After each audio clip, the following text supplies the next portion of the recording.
Welcome to the Westport Library. Today's program will begin momentarily. Supported by Verso Studios, created locally and shared with the world.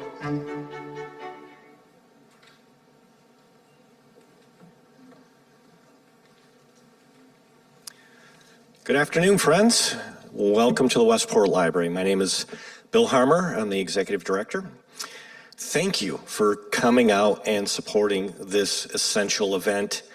The library is now in its 10th year in supporting the Teen Diversity Essay Contest. We're proud to do it. This year's essay contest was to write about the Dialogue Challenge, effective engagement on race, ethnicity, religion, and LGBTQIA+. As such, I can think of no better environment than the public library for members of our community to engage in discussions about issues affecting our lives and our community. The library is the place for conversation starters by bringing relevant issues to light in a safe, unbiased environment where all opinions are valued and heard. We once again are very excited to welcome this year's essayists and thrilled to recognize, celebrate, and encourage young people who express themselves and explore their place in the world in creative, bold, and new ways. It takes a certain amount of courage to be able to write about and express a personal opinion, especially about topics that can often be controversial to some.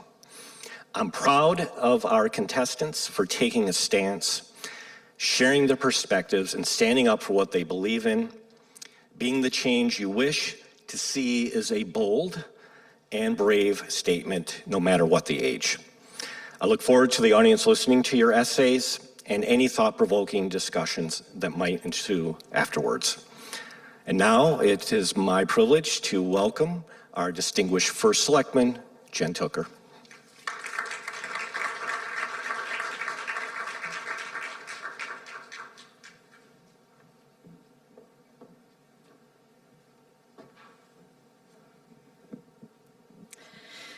Thank you, Bill. Good evening, everyone. Wow. And I know that's a really strange way to start my remarks with such a distinguished group of people, and specifically distinguished group of students, but I don't think I have any other way to describe how I feel, but absolutely wow. Hats off. You know, I talk a lot about the 5 priorities of this administration, and one of them is to ensure that Westport is a community where people feel safe, they feel heard, they feel respected, and most importantly, they feel like they belong. And it's a lofty goal. And to be honest, every time I talk about it, people say, well, what are you gonna do about it, Jen? Great to talk about it, and I think part of setting out a goal like that, it is really important to state that goal, talk about it regularly, have it be part of our North Star, but what am I gonna do about it? And I do lose some sleep over that. And I just wanna say thank you to the 3 of you for helping me think about a blueprint.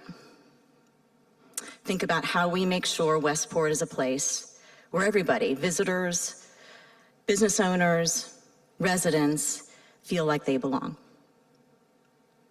So I look forward to tonight and hearing from these 3 fabulous students and the ensuing discussions. And so with that, it is my pleasure to introduce, who really doesn't need any introduction, Harold Bailey, the chair of Team Westport.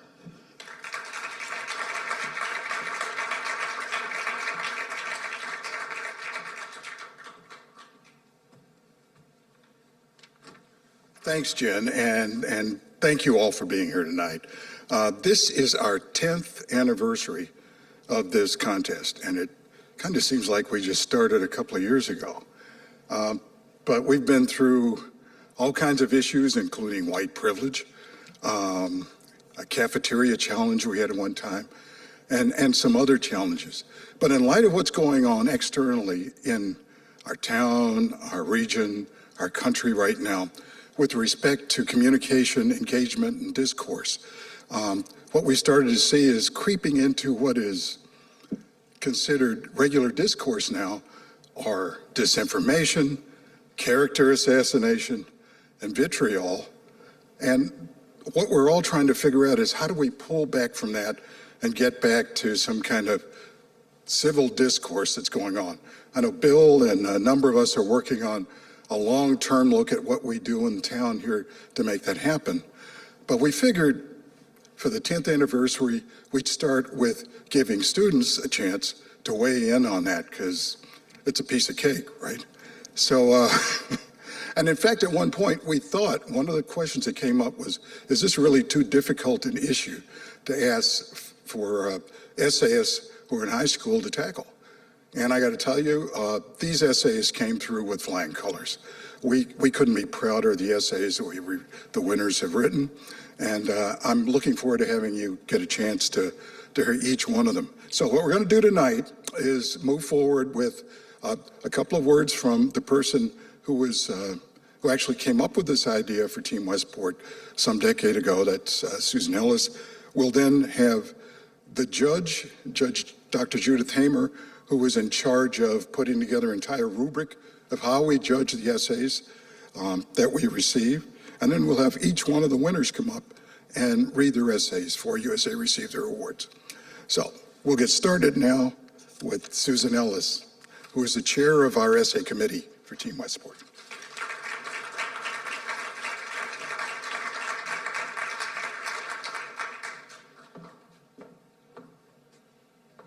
It's my job to give you a little bit of description of how we do this, how do we come up with the essay topic every year. It's a group effort. There's a committee from Team Westport, not the entire team. A committee, this year there were actually 7 of us. And because of the challenge of working with parents who have kids in school and people who are in full-time employment, we did our work through email, which actually turned out to be okay. We came up with 3 general topics to start with and then coalesced around one.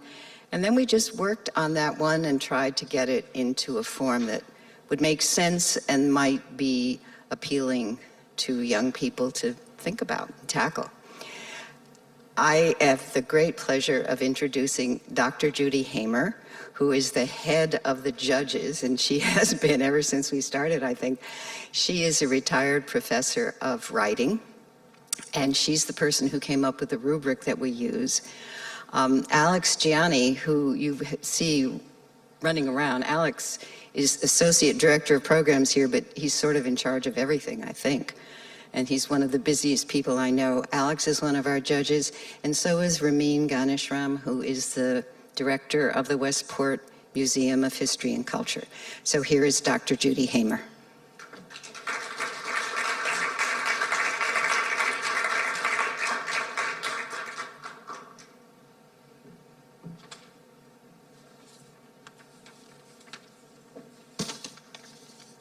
So you can just call me Judge Judy. My friends are tired of hearing about the essay contest because they can't really understand why I would be interested in reading essays, since I've done that all of my life as a college professor. And the reason is that I want to find out what you kids are thinking. And I always do. The judges who work with me help me keep my perspective. And the things that we judge the essays on are actually things that you all know about. It's just that you may not have thought about them in these terms. So there are 6 categories. One category is almost like a throwaway. It's the 6th one, and it's conventions. I've got to congratulate the high school teachers because Conventions for the people who write these essays, like grammar and punctuation, are a piece of cake. It's almost a throwaway. The other categories are, of course, ideas or content. You all know that. But in addition to that, and this is what I've found both with managers that I've taught writing to, with undergraduates, with graduate students, is organization. How does the content get organized so that the reader understands the flow and doesn't really have to think about it? The third one is voice. Does it sound like a person wrote it? And of course, with ChatGPT, I think that's going to be even harder to figure out. The fourth one is word choice. Has the writer chosen words that seem consistent with the voice and seem consistent with the topic? And the fifth one is sentence fluency. Do the sentences connect with each other in the paragraph and between paragraphs and as an overall whole? I am really excited because I've read these essays and now I'm going to find out who the winners are.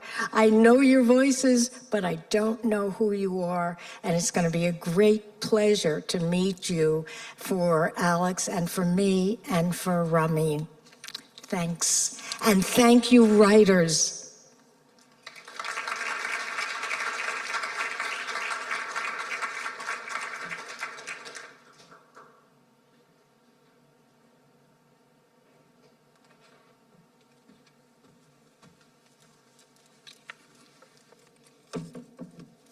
Thanks, Judge Judy. Let me just say, there's a lot of work that goes into getting this done, and you kind of got a hint there when Judy said she has no idea who the winners are, because we didn't say that. So that's because there's a really complicated process we go through. So when the essays come in, they go to a person who is responsible for completely redacting names, any hint inside of them as to who the person might be, and so on. So literally, when the judges are reading, they are reading without any knowledge about who wrote them. And then after they say what number essay won, we go back and reconstruct what's happened. And this is my opportunity to thank the person who for 10 years has made that process work. And that's Margaret Pinheiro, who's in our Human Services Department. As I put in writing today, this doesn't work without her and the work that she's put into this. And there's a lot of work. So on with the essays themselves. So what we have right now is I'm going to read the charge that we put out, and I'll only read it once, so you don't have to go through this a long time. But what is it we said in the charge to contestants? Okay. Team Westport's mission is to make Westport a more welcoming community with respect to race, religion, ethnicity, and LGBTQIA+. In order to achieve its mission, one of Team Westport's goals has been to promote opportunities for people to come together in dialogue to better understand each other's experiences, decrease bias, and learn what we have in common. Meaningful dialogue depends on good faith efforts to set aside preconceived beliefs or what we think we know about other people. So in 1,000 words or less, reflect on your own interactions with people who have different racial, ethnic, religious, LGBTQIA identities and or perspectives. What kinds of conversations were particularly helpful in prompting you to rethink your beliefs or opinions, perhaps causing you to change your mind or enabling you to better understand others' points of view? Based on those experiences, what specific actions would you suggest that individuals, schools, and or town entities in Westport take to promote good faith dialogue, reduce bias, and foster understanding? Okay, so So I'm pleased to announce right now our third place winner this year for the essay, Learning Through Our Differences, and its reflection on the topic, the Dialogue Challenge, is Savvy Dreas.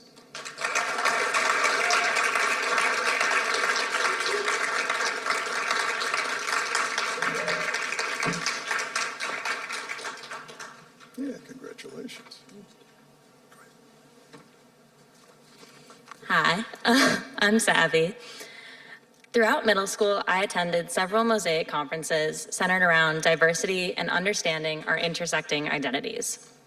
Before these events, I had never encountered the phrase socioeconomic status or thought that a history class could have a bias. These meetings never failed to leave me with a whole new perspective on my life and the lives of those around me through meaningful conversations, silent activities, and deep listening.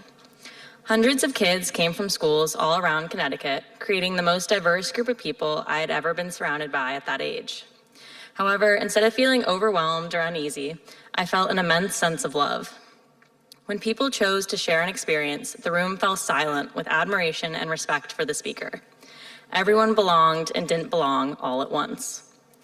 I vividly remember one girl about my age sharing her experience of the way race shaped her identity in a predominantly white school.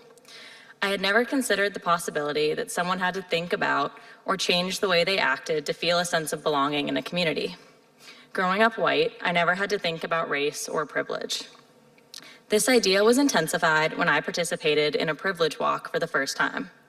A speaker called out prompts relating to a multitude of identities like family makeup or racial experiences, and people stepped forward or backwards depending on what they identified with. Acknowledging where I stood in contrast to my peers, I recognized my privilege for the first time. After this experience, I started reading a lot of books regarding the history of minorities and biographies about growing up as a minority, whether that be race, gender, sexual orientation, socioeconomic status, or disability. I wanted to better understand what I could do with my privilege. That's when I discovered the term anti-racist, the idea that just being an ally isn't enough, but that racism and discrimination in this world require active resistance. This understanding was reinforced when I attended SDLC my freshman year. Despite being over Zoom, I felt the same kind of love in the break room and meetings. One of the most groundbreaking things I learned that week was about the underlying racism of our history curriculums, specifically the map of the world. At that point in my life, I was confident that this image was fundamentally ingrained in my brain, so nothing said about it would change much for me. That was until the speaker pulled up another map right next to it with completely different proportions. I sat there totally confused. The two images were both of the world, but the one I was not familiar with had Africa and Asia drawn as much larger parts of the picture. The speaker then explained that many textbooks skew maps to make the United States seem like the center of the world, when in reality, it only takes up a small fraction of it. I could not comprehend the fact that something I had been taught and shown over and over was inaccurate and, more alarmingly, racist. This moment sparked a change in me that led to several conversations with my head of school about the history curriculum and eventually directed me to the Tulsa Massacre. When I first heard about it, I was certain that it could not have happened in the United States. In my naive thinking, I could not fathom that one of the largest racial massacres in the world happened in Oklahoma, yet was not mentioned once in any American history course I had taken. My grandmother at the time lived in Oklahoma and taught in high school. I brought up the massacre to her, hoping I would find more insight, but was shocked to learn that she had never heard of it. I didn't really understand how a group of people could be silenced or have their history erased until this moment. Although it was only one event, it opened my eyes to so many of the other discrepancies and biases in our everyday life, both conscious and unconscious. Events like these are part of the underlying causes of the racism and tension in our country today, and it is through educating ourselves on the history of our privilege and the past that we can try to make a small step forward. One of the biggest drivers of change needs to be the ability to listen to one another in an open-minded and inclusive space. While affinity groups are incredibly important for allowing people to communicate their shared experiences, we need spaces for people of all backgrounds to be involved in open dialogue around diversity. Most people are unaware of the daily struggles others face, and without acknowledgement, there cannot be progress. One of the things I loved most about the diversity conferences is that I got to learn through my peers about what they experience and what I can learn from. Through this space, all students interested in diversity work can have thoughtful discussions about uncomfortable or stigmatized topics to foster growth and understanding in our communities. From a school and town position, we need to reiterate the importance of diversity conferences and interactions with people different than ourselves. There need to be more school assemblies about identity and the way it shapes people's lives. Private schools specifically tend to avoid those topics out of fear of offending someone. However, if we live in a place of fear instead of a place of growth, nothing will improve. Designating assembly times for speakers of different backgrounds can be a critical step in developing a community of respect and understanding. Education should be at the forefront of reducing bias and fostering understanding within our communities. Thank you.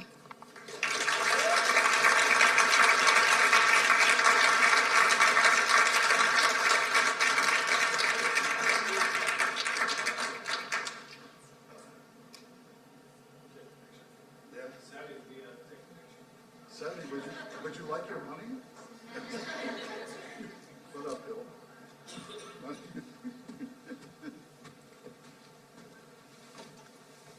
If you don't mind hanging out with us a little bit. So here's your check. Thank you. And this is your reward.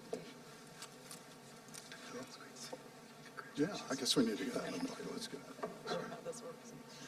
Hi, Savvy. How you doing? Good, how are you?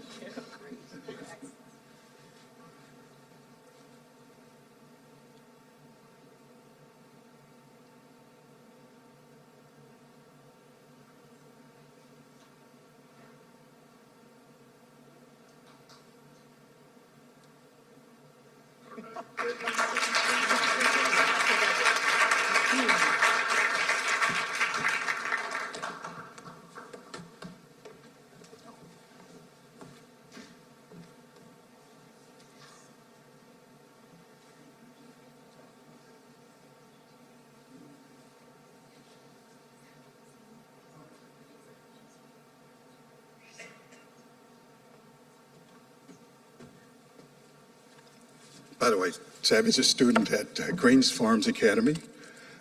Bob Whalen is here, who's the head of school for Greens Farms Academy. And her award was for $500 for third place.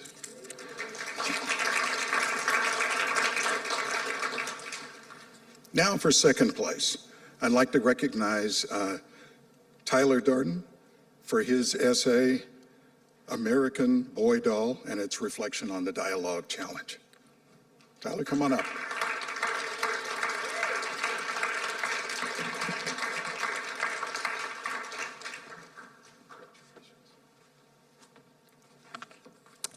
Hi, I'm Tyler.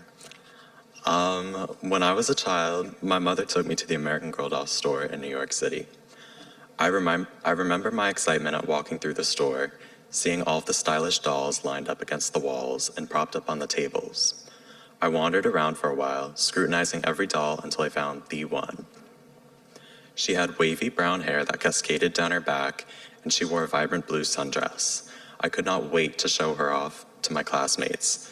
Surely they would admire my doll as enthusiastically as I did. I proudly carried my doll into school the next day, anticipating my peers' faces when I introduced her to them. However, it didn't go as expected. The boys glared at me like I had done something wrong, and the girls served up some serious side-eye. What I thought would be celebrated was condemned, like a dog presenting a dead bird to its owner. I felt ashamed for bringing her, and from then on, I neglected my doll. Even though I was young, I began piecing together what it meant to be a boy. Boys are strong, fearless, brave, tough, and confident, but I was none of those things. Boys like girls. Boys are not supposed to like other boys, but I did. I was not normal, and the shame that came along with that would plague me for years. I did not feel comfortable in my own skin, and I could not be honest about who I was. I kept the world at an arm's length. Despite my internal struggles, there was hope, my mother. She had always known that I was different, and she loved me no less. I clearly remember her telling me, if you want to be a ballerina, I'll buy you a tutu. She always tried to find ways to let me know she was, undoubtedly, in my corner, yet I was consumed by shame. I kept the seemingly simple words, I'm gay, in the recesses of my mind. After investing in my own personal development, I was able to cultivate a sense of self-love and self-confidence. However, it took a lot of time and hard work. I went through many treatment programs and worked with many therapists to come to terms with the root of my discomfort: fear that my sexuality wouldn't be accepted. I realized I could either let shame destroy me, or I could trust that people would love and support me, regardless of who I am or who I love. I came out to my mom knowing that she would embrace me, but I was still weak with fear. "I'm gay," I said. Those words had been sitting in my mouth for a long time, and now they were free, floating in the air between us. My mother smiled. "I know," she replied warmly. The pure relief I felt is indescribable. All that I had been feeling faded like the outro of my favorite song. I was finally able to be myself. I often reflect back on that carefree day as a child in New York City. I had not yet been affected by traditional gender norms or what it would mean to be different. I was simply excited to buy a doll and share her with my classmates. My mother was equally as excited. She only wanted me to be happy. How different things could have been for me if there had been any open discussion about sexuality and breaking traditional gender norms. Having those conversations could have helped to foster understanding and acceptance for people like me. How can I possibly conclude this essay? It's hard to suggest what can be done to foster acceptance when I have only recently come to terms with my truth and shared it with others. However, I do believe I can offer a pearl of wisdom based on my experiences in what I found to be traditional and confining school environments. I believe elementary school should be the first step in introducing the concepts of diversity and inclusion. This can be done through simple things, like sharing picture books and creating art projects that express differences. In middle school, a time when kids are beginning to understand themselves a bit more, it is crucial to allow them the space to discover who they are without imposing societal norms. This may be through class discussions, which explore topics like identity and non-traditional gender roles. High schools have the opportunity to create safe spaces for students through clubs and special events. This may be helpful to people who are questioning their own identities or simply hoping to show support to their peers. The earlier these concepts are introduced, the less taboo they become, and the more we encourage overall understanding. I understand the toll of suppressing one's sexuality and conforming to traditional gender norms takes, and I empathize with those who are not yet out. I hope that people, no matter their identity, acknowledge how much courage it takes to reveal one's true self. I believe if schools counteract the beliefs that society has etched into our minds, perhaps others will not succumb to feelings of shame. Thank you.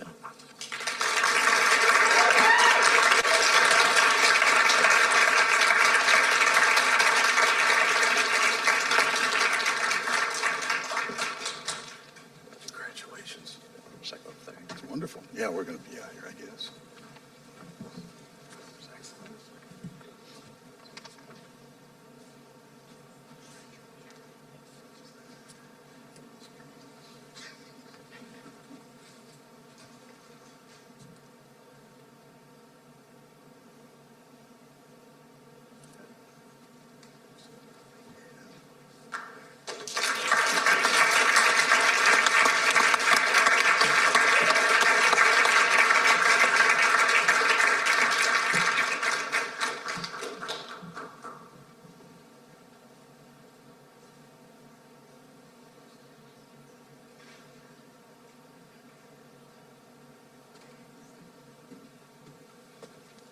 I should say also that Tyler's a student at Staples High School, and Principal Thomas was here as well. And what comes with that award is a $750 check as well.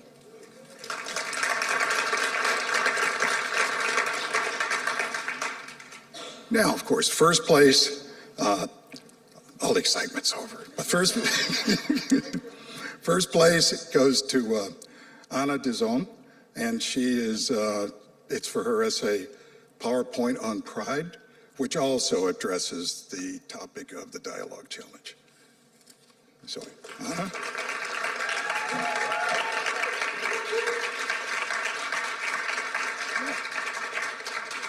Congratulations. Hi, I'm Annie. I just wanted to say a few thank yous, I think, before I go into my essay. So first of all, thank you to Mr. Whalen for being here. Yeah, he's my head of school. To Miss Henry, who does diversity, equity, and inclusion work at GFA. Like, everything you do is awesome. Thank you to Mr. Kravitz, who's my English teacher at school. Without him, this essay wouldn't have ever come to be what it is.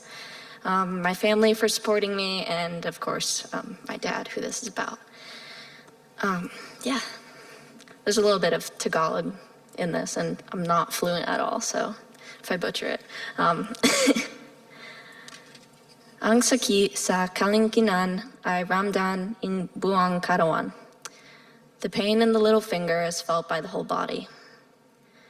I could feel every fiber of the blue fluffy carpet scratching on the back of my legs, the chattering and fidgeting of my 15 classmates surrounding me.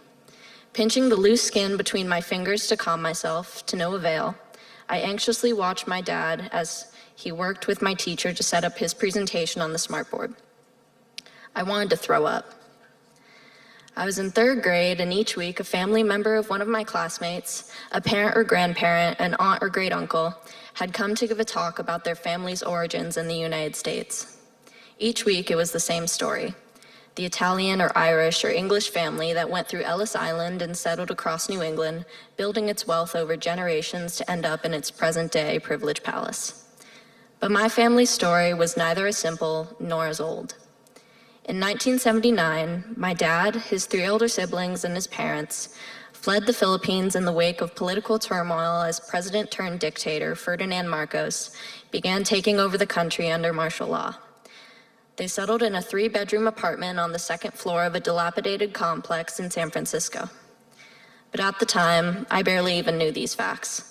My only connection to a sense of identity my father and I shared was a mutual hatred towards our aunt's ugly, toothless chihuahua and a love for lumpia. I did not know that my father, a threadbare backpack strapped across his scrawny shoulders, worked in glorious part-time jobs after long school days. That my grandma traded in her aproned housewifery for 12-hour shifts in the basement-turned-sweatshop on the corner of 28th.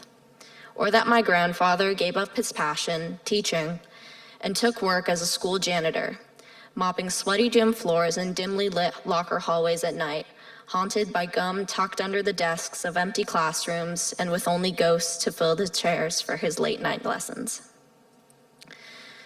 So as I sat watching my dad set up his presentation, I knew I needed this to be perfect. I felt as if everyone was expecting my dad's presentation to be something new, something unlike the other stories of European immigrants they'd seen before, for one sole reason: we were different. I was the only Asian, the only minority in my class. If I thought it was bad that I barely knew anything about my Filipino heritage, my peers' lack of knowledge about Asian culture was a travesty. I needed this presentation to explain our culture, our ethnicity, why it was important, the answers I didn't have questions for. I needed this presentation to make sense of the why, for what reason my eyes slanted a little bit more downward and my skin was a little bit more tan than those of my classmates.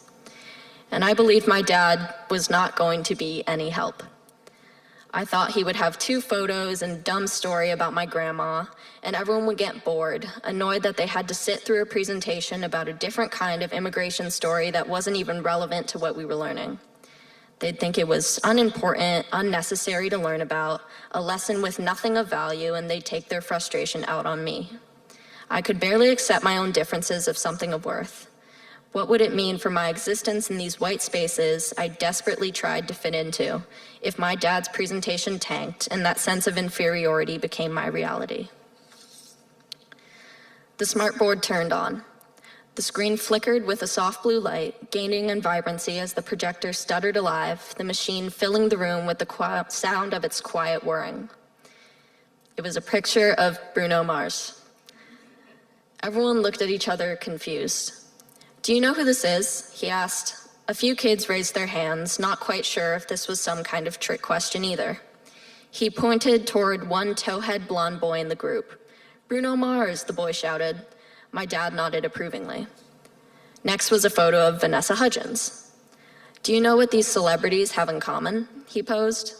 There wasn't as much of a response. He gave a coy smile. "They're both Filipino." My dad continued displaying pictures and information of the vibrant, bustling cultures of the Philippines. He told the story of my family's immigration, of the trials they all faced that I hadn't even known.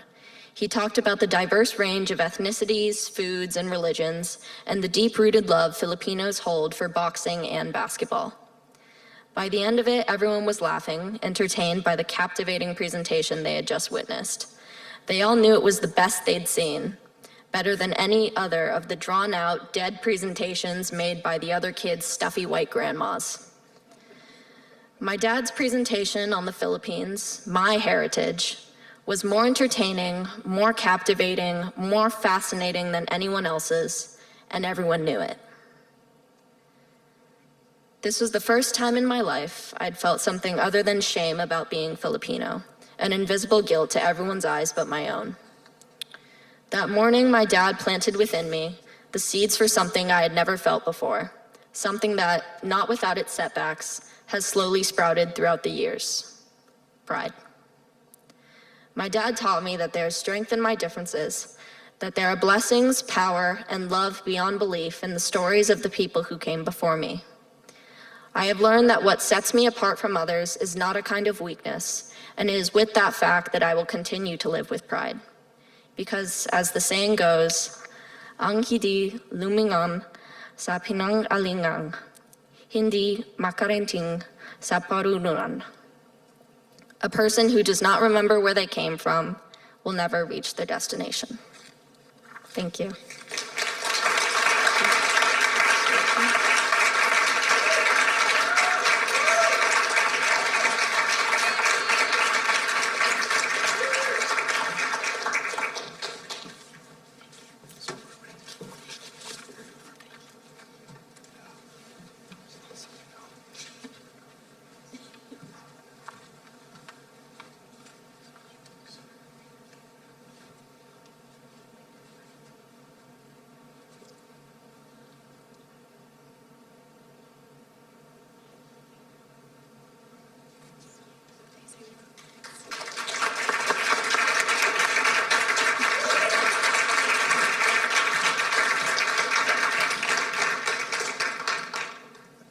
As you might have guessed, Annie is a student at Greens Farms Academy. And with that award comes a check for $1,000.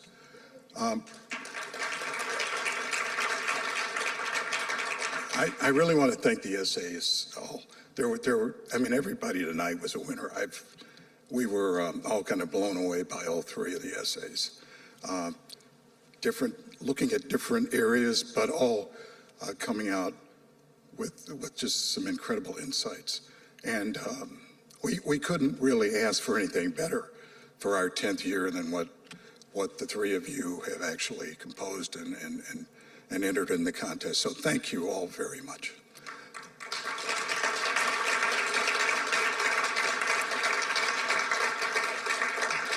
So that's it for tonight. I want to say we've got some refreshments over there if we can open up the cans of Pellegrino and so on. Yeah, Daniel? Oh, yeah. well, we can do that. We'll do that right after the ceremony. Let's say if everybody will come up again and we'll get a picture of all three of you. But I won't force everybody to stay seated while we do that. And just tell you that we do have some refreshments there for everyone. And thank you all for being here tonight. Much appreciated.